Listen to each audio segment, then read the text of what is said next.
What is the Shroud of Turin? What's that? That S, an ancient cloth that some people believe is the very same cloth that was used to wrap Jesus Christ in after he was crucified. It is one of the most famous relics in the world, and this is why.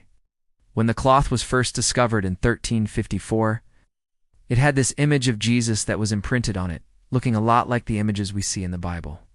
Now, the thing is, at first people thought that this image just looked like Jesus.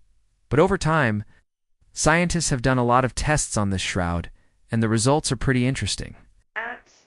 In 1908, scientists did a test where they put a piece of linen on a rock and rubbed it back and forth to simulate what it would be like if a body was laid out on it.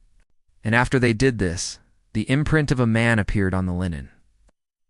And so they showed this to a bunch of scientists, and they all agreed that this was proof that the Shroud of Turin was real. But then in 1978, scientists used carbon dating to determine the age of the cloth, and they found that it was from between 1260 and 1390 AD, which means that it couldn't have been from the time of Jesus.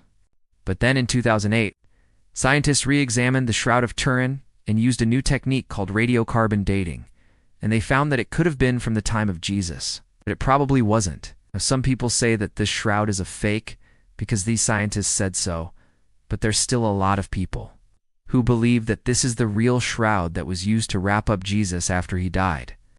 I mean, it does look a lot like Jesus. Take a look at this. Isn't that what he looked like? I don't know about you guys, but I think this is pretty cool. I think it's really neat to be able to look at something like this and imagine what it would have been like to be around during the time of Jesus. Well, that's all I have for you today. Oh, and if you want to know more about Jesus or the Bible, just go here and I'll see you there. Bye.